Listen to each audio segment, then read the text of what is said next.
പിതാവിൻ്റെയും പുത്രൻ്റെയും പരിശുദ്ധാത്മാവിൻ്റെയും നാമത്തിൽ ആമേൻ. അനുദിന അനുഗ്രഹ പ്രാർത്ഥനയിൽ പ്രവേശിക്കാം. ഇന്നത്തെ ദിവസം നമുക്ക് സമർപ്പിച്ച് പ്രാർത്ഥിക്കാം. കർത്താവ് നിൻ്റെ ഉന്നതമായ നാമത്തിന് സ്വസ്ഥം ചെയ്യുന്നു. കർത്താവ് നിൻ്റെ വിശുദ്ധ പൗരോഹിത്യത്തെ മഹത്വപ്പെടുത്തണമേ.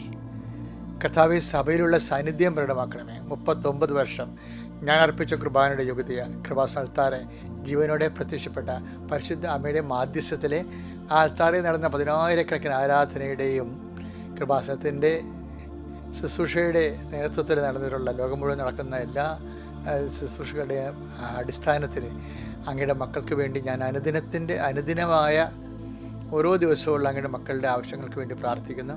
കർത്താവെ, നിൻ്റെ കരുണ ചൊരിയിടെ പ്രാർത്ഥിക്കുന്നു. നിൻ്റെ മുക്കിടത്തെ ഓർത്തുകൊണ്ട് അങ്ങയുടെ അവകാശം ഓഹരിമാകുന്ന തിരുസഭയുടെ കരുണ തോന്നണമേ. കർത്താവെ, നിൻ്റെ തിരുവിലാലും മുഴുവനെ ഓർത്തുകൊണ്ട് അങ്ങയുടെ അവകാശവും ഓഹരിയുമായി അങ്ങയുടെ വിശുദ്ധമായ രക്തത്താൽ വീണ്ടെടുക്കപ്പെട്ട അങ്ങയുടെ പോർഷൻ ആൻഡ് കപ്പ് ആയിട്ടുള്ള അങ്ങയുടെ ഭാഗധേയമായിട്ടുള്ള അങ്ങയുടെ മക്കളുടെ മേൽ അങ്ങ് അലിവാകണമെന്ന് പ്രാർത്ഥിക്കുന്നു. കർത്താവെ, ഒരു കാര്യവും ഞങ്ങളുടെ യോഗ്യതയിലല്ല നടക്കുന്നത്. പല കാര്യങ്ങളും എല്ലാം അങ്ങയുടെ ഈ കരുണയുടെ ഭാഗമാണ്. അത് അങ്ങ് തന്നെയാണ് അത് കണ്ടുപിടിച്ചത്, ഞങ്ങൾക്ക് പറഞ്ഞു തന്നതും. Not by merit but by grace.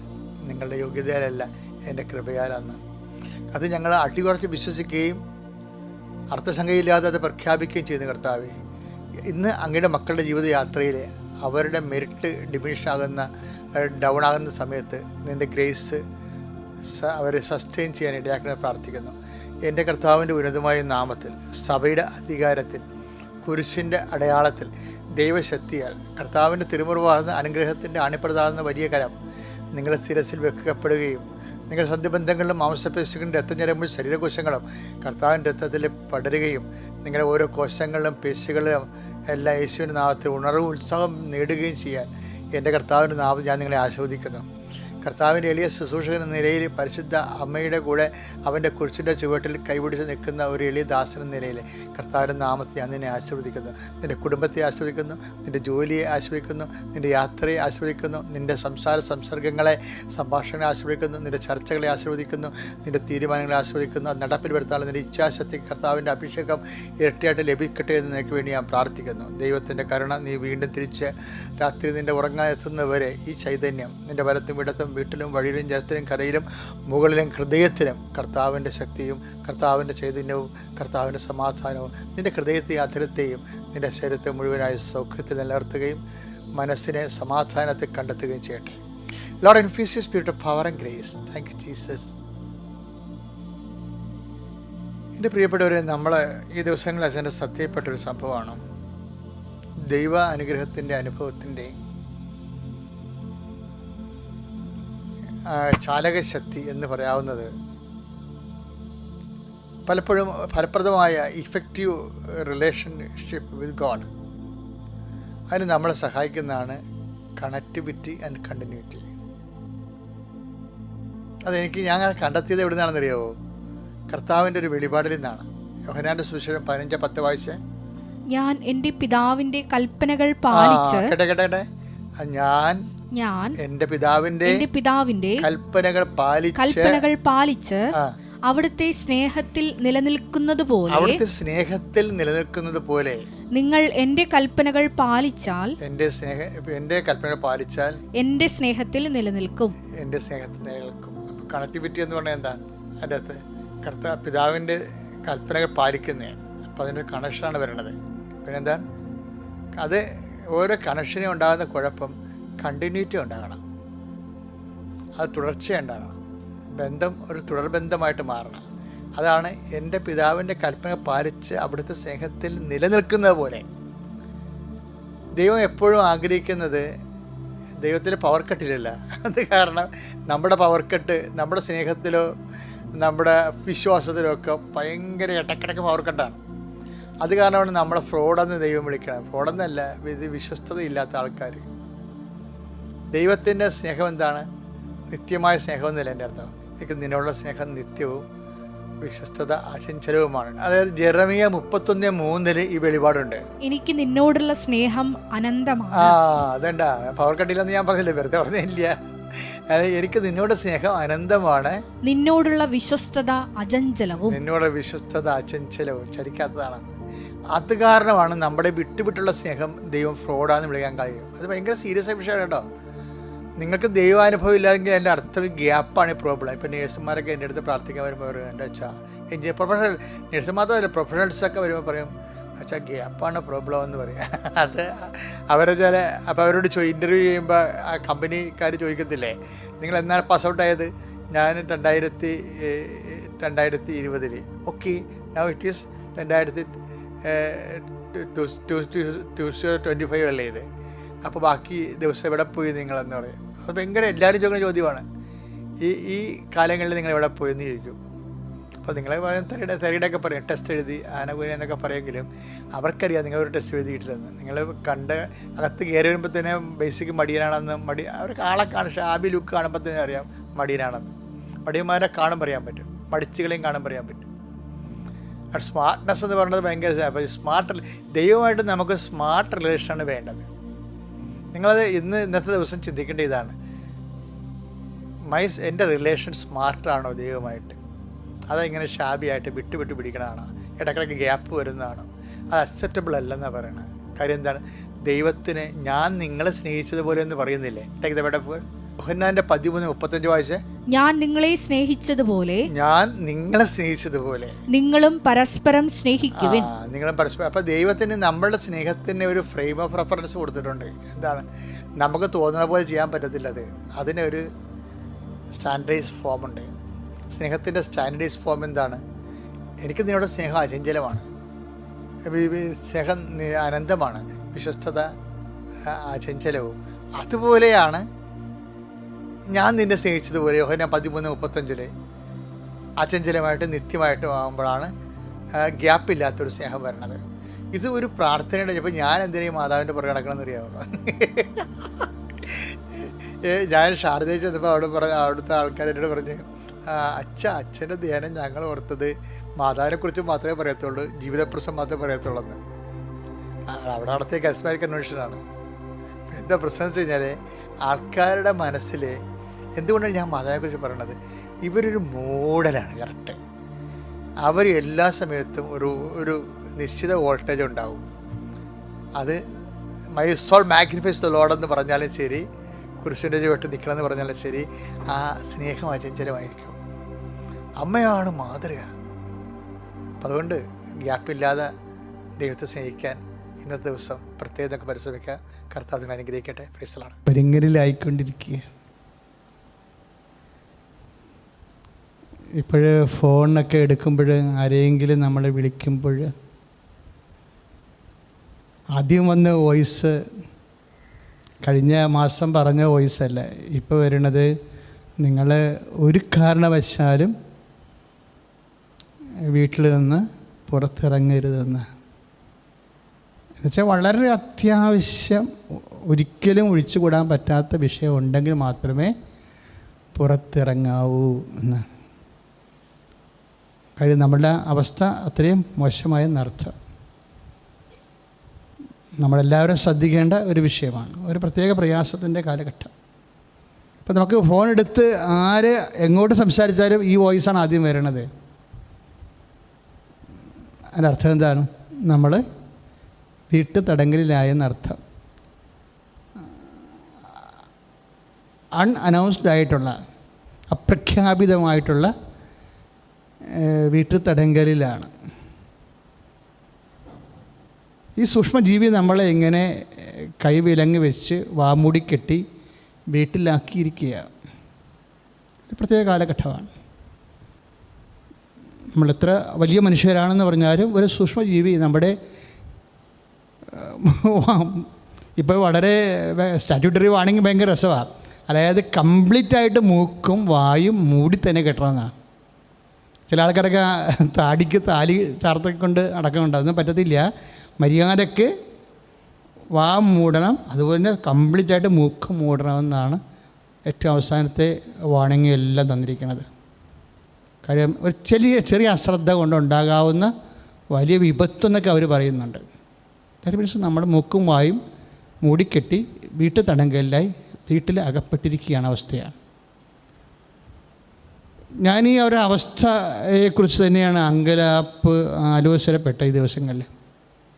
എൻ്റെ മനസ്സിൽ വന്ന കുറച്ച് കാര്യങ്ങൾ എൻ്റെ സഹോദരങ്ങളോട് ഈ സമയത്ത്, ഒരു ക്രിസ്തീയ വിശ്വാസി ഇങ്ങനെ ഒരു ആപൽസന്ധിയിൽ what should be our approach, സുവിശേഷവിഹിതമായ ഒരു പോസിറ്റീവ് അപ്രോച്ച് എന്താണ് ഇതിനെക്കുറിച്ച്, വിട്ടുതടങ്കലായിരിക്കുന്ന അവസ്ഥയെക്കുറിച്ച് എന്താണ്. ഞാനെപ്പോഴും ചിന്തിച്ചത് വിശുദ്ധ പൗലോസപ്പോസ്തലൻ്റെ അനുഭവങ്ങളാണ്. അത് എനിക്കും ഗുണം ചെയ്യും, നിങ്ങൾക്കും ഗുണം ചെയ്യും. പൗലോസപ്പോസ്തലൻ്റെ കുറേ 14 ലേഖനങ്ങളോളം നമ്മൾക്കുണ്ട്. അതിശക്തമായ ദൈവ അനുഗ്രഹ അഭിഷേകമായ വചനങ്ങളാണ്.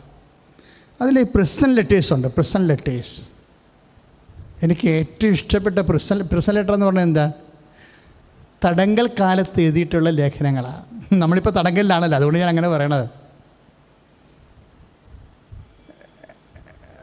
നമ്മളിപ്പോഴും അപകടകരമായ രീതിയിൽ തടങ്കലിലാണ്. ഇതുപോലെ പൗലോസ് അപ്പോസ്തലൻ തടങ്കലിലായിരുന്നൊരു കാലമുണ്ട്. ആ തടങ്കലിൽ ജയിലിൽ വെച്ച് കയ്യാമം വെച്ച് കാലേലും കയ്യിലും ചങ്ങലയിട്ട് ഒരു മുറി കുറ്റിയെ കെട്ടിയിട്ടിരിക്കുന്ന ഒരു കാലം, അതാണ് പ്രസൻ. അപ്പോഴും വിലങ്ങ് കയ്യിൽ വെച്ചുകൊണ്ട് തന്നെ അദ്ദേഹം ചില ലേഖനങ്ങൾ എഴുതിയിട്ടുണ്ട്. വിശ്വാസിയുടെ ഒരു ജീവിതം അങ്ങനെയാണേ. വിശ്വാസത്തിന് ലീവില്ലല്ലോ, സുവിശേഷ സാക്ഷ്യത്തിന് ലീവില്ല. വിലങ്ങെങ്കിൽ വിലങ്ങോടുകൂടിയാണ് നമ്മളെ കർത്താവിന് സാക്ഷ്യം വഹിക്കേണ്ടത്. സ്തുതിക്കട്ടെ, ഹല്ലേലൂയ. യേശുവേ സ്തോത്രം, ഹല്ലേലൂയ, ഹല്ലേലൂയ. യേശുവേ സ്തുതി, hallelujah, hallelujah, hallelujah, hallelujah, hallelujah, hallelujah.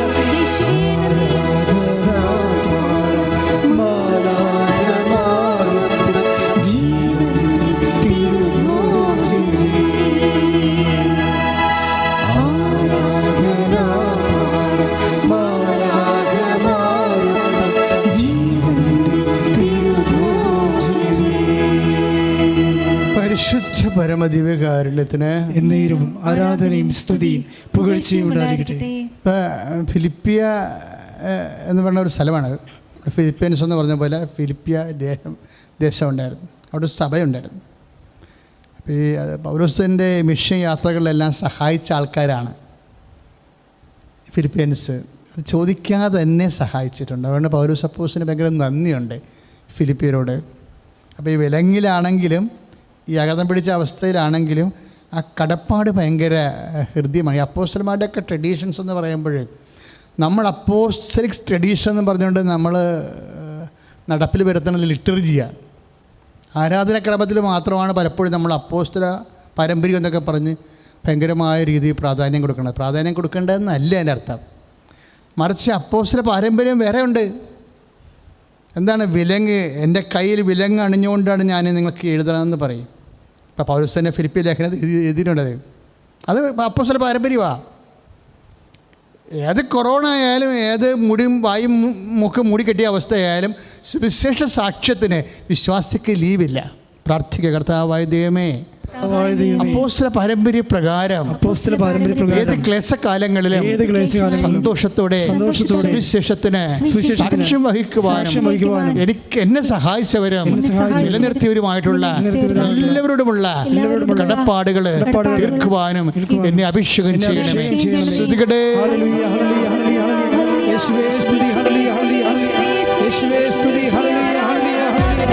Hallelujah, hallelujah, hallelujah, hallelujah, hallelujah. Yeshua, hallelujah, hallelujah, hallelujah, hallelujah, hallelujah, hallelujah.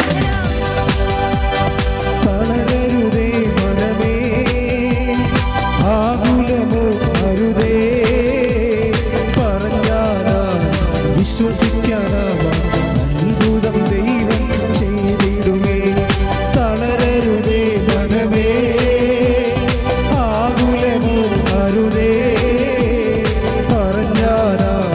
വിശ്വസിക്കാനാവാത്തൊരത്ഭുതം ദൈവം ചെയ്തിടുമേ. തപ്പുകളാലെ കിന്നരമോടെ സ്തുതിച്ചിടുക മനമേ, തപ്പുകളാലെ കിന്നരമോടെ സ്തുതിച്ചിടുക മനമേ. ആകുലമെല്ലാം ആനന്ദമാകും സ്തുതിച്ചിടുക മനമേ, ആകുലമെല്ലാം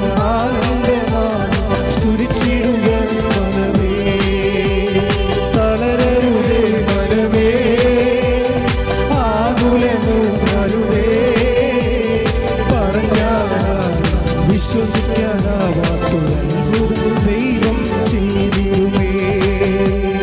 പരിശുദ്ധ പരമദിവ്യകാരുണ്യത്തിന് നേരവും ആരാധനയും സ്തുതിയും പുകഴ്ചയും ഉണ്ടായിരിക്കട്ടെ. പൗലോസ് പറയണത് ഇപ്പോൾ ഫിലിപ്പിയ ലേഖനം 1:12 അദ്ദേഹത്തിൻ്റെ ഫിലിപ്പിയ ലേഖനം 1-ാം അധ്യായത്തിൽ 12-ാമത്തെ വാക്യത്തിൽ ഞാൻ എന്തെങ്കിലും ആമുഖമായിട്ട് ഇത് പറയാൻ കാരണമെന്ന് പറഞ്ഞാൽ അടുത്ത വചനങ്ങൾ കേൾക്കുമ്പോൾ നമുക്ക് മനസ്സിലാകും. അതായത് ഫിലിപ്പിയർ 1:12 സഹോദരങ്ങളെ, എനിക്ക് സംഭവിച്ചതെല്ലാം സുവിശേഷത്തിൻ്റെ പുരോഗതിക്ക് കാരണമായെന്ന് നിങ്ങളറിയാൻ ഞാൻ ആഗ്രഹിക്കുന്നു. Praise the Lord. ഒന്നേറ്റ് പറഞ്ഞേ, സഹോദരങ്ങളെ, എനിക്ക് സംഭവിച്ചതെല്ലാം സുവിശേഷത്തിന്റെ പുരോഗതിക്ക് കാരണമായെന്ന് നിങ്ങളറിയാൻ ഞാൻ ആഗ്രഹിക്കുന്നു. കാരണം ഞാൻ ക്രിസ്തുവിന് വേണ്ടിയാണ് ബന്ധനസ്ഥനായിരിക്കുന്നത്. അപ്പോൾ ഈ സംഭവിക്കുന്ന ഓരോ ക്ലേശങ്ങളും ഒരു വിശ്വാസിയെ സംബന്ധിച്ചിടത്തോളം എങ്ങനെ വിശ്വാസ സാക്ഷ്യത്തിന്, സുവിശേഷ സാക്ഷ്യത്തിന്, സുവിശേഷത്തിൻ്റെ പുരോഗതിക്ക് കാരണമായെന്നാണ് അപ്പോസ്തലൻ ചിന്തിക്കുന്നത്. അതാണ് അപ്പോസ്തലികമായ വിചാരമെന്ന് പറയുന്നത്. അതാണ് അപ്പോസ്തലിക പാരമ്പര്യം എന്ന് പറയുന്നത്. എന്ത് സംഭവിച്ചാലും how it favour to the proclamation of the gospel, കർത്താവിൻ്റെ സാക്ഷ്യത്തിന് അതെന്തുമാത്രം ഫേവറാകും. വേറെ ചിന്തയില്ല. പ്രാർത്ഥിക്കുക, കർത്താവേ, എൻ്റെ ജീവിതത്തിലെ സംഭവിക്കുന്ന ക്ലേശങ്ങള് എൻ്റെ വിശ്വാസത്തിൻ്റെ സാക്ഷീകരണത്തിന് ഉതകുന്ന വിധം ക്രമീകരിക്കപ്പെടുവാൻ എന്നെ വളർത്തണമേ. ശ്രദ്ധിക്കട്ടെ.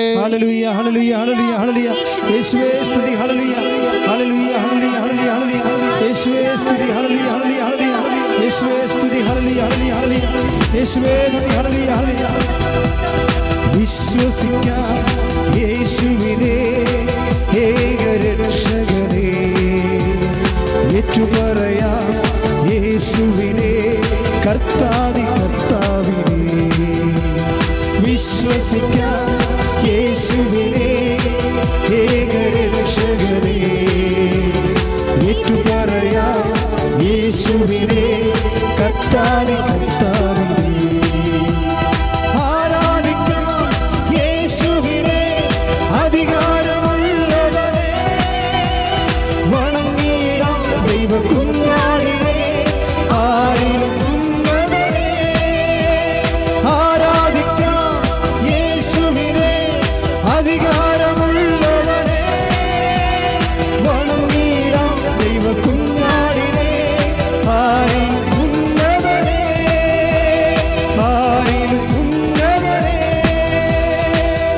പരിശുദ്ധ പരമദിവ്യകാരുണ്യത്തിന് നേരവും ആരാധനയും സ്തുതിയും പുകഴ്ചയും ഉണ്ടായിരിക്കട്ടെ. പൗലോസ് അപ്പോസ്തലന്റെ പ്രസന്റ് ലൈഫ്, അതായത് ജയിൽവാസ ജീവിതം, ആ ഫിലിപ്പിയർ 1:7 ഇതുണ്ട്. ഫിലിപ്പിയർ 1:7, ഫിലിപ്പിയർ 1-ാം അധ്യായത്തിൻ്റെ 7-ാം വാക്യം എന്താ? നിങ്ങളെ എൻ്റെ ഹൃദയത്തിൽ സംവഹിക്കുന്നത് കൊണ്ട് നിങ്ങളെല്ലാവരെയും കുറിച്ച് ഞാൻ അപ്രകാരം വിചാരിക്കുന്നത് യുക്തമാണ്. കാരണം നിങ്ങളെല്ലാവരും കൃപയിൽ എൻ്റെ പങ്കുകാരാണ്. Praise the Lord. അതുപോലെ തന്നെ എൻ്റെ ബന്ധനത്തിലും സുവിശേഷ സംരക്ഷണത്തിലും സ്ഥിരീകരണത്തിലും പൗലോസ് അപ്പോസ്തലനെ സുവിശേഷ വേലയെ സഹായിച്ചത് കാരണം ഏതെങ്കിലും വിധത്തിൽ ഇപ്പം നിങ്ങൾ തന്നെ ഈ ലൈവായിട്ട് ഇപ്പോൾ ശുശ്രൂഷ കൂടുകയല്ലേ അല്ലേ? ഇപ്പോൾ ക്വാറൻറ്റൈനിൽ കിടക്കുന്നവർ പോലും ഓൺലൈനായിട്ട് ഇപ്പോൾ ശുശ്രൂഷ കൂടുന്നുണ്ട്. ഇപ്പോൾ നമ്മൾ ക്വാറൻറ്റൈനിലായി കഴിഞ്ഞാൽ നമുക്ക് സംബന്ധിച്ചിടത്തോളം പുറത്തോട്ട് പോകാനേ പറ്റത്തില്ല അല്ലേ? അപ്പോൾ നമ്മളെന്താ ചെയ്യേണ്ടത്? നമ്മളിതെല്ലാം ക്രിസ്തുവിൻ്റെ നാമത്തിലേക്ക് സഹനം വന്നു കഴിഞ്ഞാൽ ഉടനെ എന്താ ചെയ്യേണ്ടത്? അതുടനെ ഈശോയുടെ അക്കൗണ്ടിലേക്ക് കാരിയോർ ചെയ്യണം. Very simple. ക്രിസ്ത്യാനിക്ക് മാത്രമേ അത് വരത്തുള്ളൂ, വേറെ ആർക്കും വരുന്നില്ല. കാര്യം എന്താണ്? സഹനത്തെ കൃപയാക്കി മാറ്റിയത് ആരാണ്? ഈശോ മാത്രമാണ്. അപ്പം കൃപയുടെ ഹാർവസ്റ്റിംഗ് ടൈമാണ്. എന്ത് ക്ലേശം, കൊറോണ ആയിക്കൊള്ളട്ടെ, ഇനി സാധാരണ ക്ഷീണമായിക്കൊള്ളട്ടെ, എന്നെ ക്ലേശമായാലും ആ ക്ലേശമെല്ലാം ക്ലേശം വഹിക്കുന്ന, ഇപ്പോൾ അധ്വാനിക്കുന്ന, ഈശോ പറഞ്ഞ വാക്കെന്താണ്? ഇപ്പോൾ 11:6 നമ്മൾ വായിക്കണില്ലേ? 11:28 മത്തായിയുടെ സുവിശേഷം, അധ്വാനിക്കുന്നവരെ ഭാരം വഹിക്കുന്നവരെ, ക്ലേശിക്കുന്നവരെ എൻ്റെ അടുക്കൽ വരിക. ഇപ്പം ക്ലേശം ഉണ്ടായാൽ നമ്മൾ ഉടനെ നമ്മളെന്ത് കോൾഫോർ ചെയ്യാണ്. നമുക്ക് ക്ലേശം ഉണ്ടായാൽ അപ്പം തന്നെ ഈശോ ദേ ബാ തോമസ് ബാ ലുസി ബാ എന്ന് പറഞ്ഞ് ഈശോ വിളിക്കും. ക്ലേശം ഉണ്ടായാൽ മതി, നമ്മുടെ കൈ കുരിച്ചിരിക്കണ കണ്ടാൽ മതി. നമ്മുടെ കൈ കുരിച്ചിരിക്കണ കണ്ടാൽ അപ്പം ഈശോ വിളിക്കും, ഇങ്ങോട്ട് വാ. അപ്പം നമ്മൾ എന്താ ചെയ്യേണ്ടത്? കുരിശിരിക്കണ കൊണ്ടാണ് നമ്മൾ വിളിക്കണതേ. കുരിശൊരു ദൈവവിളിയാണ്. അധ്വാനിക്കുന്നവരെ, ഭാരം വഹിക്കുന്നവരെ, ക്ലേശം അനുഭവിക്കുന്നവരെ എൻ്റെ അടുക്കൽ വരിക. അപ്പം നമ്മുടെ കയ്യിൽ ഒരു കുരിശിരിക്കണ കണ്ട, ഇപ്പം നീ ഇപ്പോൾ കിടപ്പിലായ നിൻ്റെ അമ്മയെ പരിചരിക്കുകയാണ്, നിൻ്റെ കയ്യിലൊരു കുരിശിരിക്കുകയാണ്. ഇനി നീ അയൽവാസി ആശുപത്രിയിലായപ്പോൾ ചിലപ്പോൾ അവരുടെ വീടിൻ്റെ താക്കോൽ നിന്നെ ഏൽപ്പിച്ചിട്ട് പോകും.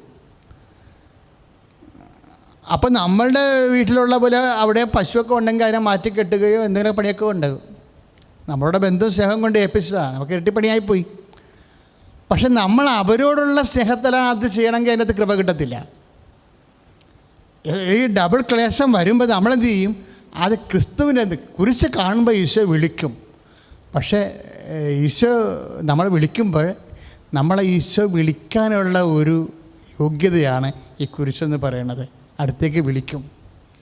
വിളിച്ചിട്ട് വിളിക്കുമ്പോൾ നമ്മൾ ശ്രദ്ധിക്കേണ്ട ഇതാണ്, ഈ കുരിശ് യേശുവിൻ്റെ നാമത്തിലാണെന്ന് യേശുവിന് അറിയണം. മറ്റുള്ളവരുടെ മുമ്പിൽ നല്ല ആളാകാനോ അല്ലെങ്കിൽ വേറെ എന്തെങ്കിലും, ഇപ്പോൾ പലരില്ല, ഇപ്പോൾ പഞ്ചായത്ത് ഇലക്ഷനൊക്കെ വരണ കാരണം നാട്ടിൻപുറത്ത് ഭയങ്കര സുനാമി ശുശ്രൂഷകളൊക്കെ നടക്കുന്നത്. കാര്യം എന്താണ്? എങ്ങനെയെങ്കിലും ഒരു ചിലർക്ക്, എല്ലാവർക്കും അല്ല, ചിലർക്കെങ്കിലും അടുത്ത ഇലക്ഷൻ മത്സരിക്കാൻ പറ്റിയ ഒരു സീറ്റ് കിട്ടാൻ ജനങ്ങളുടെ ഇടയിൽ ഇറങ്ങി പ്രവർത്തിക്കുക. അപ്പോൾ ആൾക്കാർ ചിലരെ ബൂസ്റ്റ് ചെയ്യാൻ വേണ്ടി ചില രാഷ്ട്രീയ പാർട്ടി ചില ആൾക്കാർ ഇറങ്ങിയിട്ടുമുണ്ട്, ജനങ്ങളുടെ ഇടയിൽ ഒരു സ്വാധീനം കിട്ടാൻ വേണ്ടി. അപ്പം അതൊന്നും യേശുവിൻ്റെ കുരിശല്ല. അത് അവരുടെ ആ കസേരയ്ക്ക് വേണ്ടി അവർ ചെയ്യുന്ന ചില, അത് തെറ്റാണെന്നൊന്നുമല്ല. മനുഷ്യന്മാർക്ക് ഇവിടെ രാഷ്ട്രീയവും അതുപോലെ തന്നെ മിനിസ്റ്റീരിയലായിട്ടുള്ള ഇതുപോലെയുള്ള സർവീസ് എല്ലാം ഉള്ളതാണ്. അങ്ങനെ നമ്മുടെ സമൂഹം പുരോഗമിച്ച് വരുന്നത്. സമൂഹത്തിൻ്റെ സന്ധിപ്പിന് എല്ലാം ഇത് ആവശ്യമാണ്. പക്ഷേ ഒരു വിശ്വാസം സംബന്ധിച്ചിടത്തോളം അതുമാത്രം പോരാ. പൗരസപ്പോസം പറയുന്നത് നമ്മുടെ പൗരത്വം സ്വർഗത്തിലാണ്. ഇത് മനോഹരമായിട്ടാണ് സംസാരിക്കുന്നത്. അപ്പോൾ അതുകൊണ്ട് എന്ത് ക്ലേശം വന്നാലും സ്വർഗീയ പൗരത്വത്തിൻ്റെ കാര്യക്ഷമതയും അഭിവൃദ്ധിയും വിശ്വാസം ഉറപ്പിച്ചെടുക്കും. അതിന് ദൈവം തരുന്ന ഒരു അവസരമായിട്ടാണ് അവൻ കുരിശിനെ കാണുന്നത്. പ്രാർത്ഥിക്കുക, കർത്താവായ ദൈവമേ, എനിക്ക് എന്ത് ക്ലേശം വന്നാലും, ഞാൻ ആരെ പ്രതി ക്ലേശം അനുഭവിച്ചാലും അത് യേശുവിന്റെ നാമത്തിലെ സന്തോഷത്തോടെ ഏറ്റെടുക്കുവാൻ ആവശ്യമായ കൃപയാൽ എന്നെ നിറക്കണമേ. സ്തുതിക്കട്ടെ. ഹല്ലേലൂയ.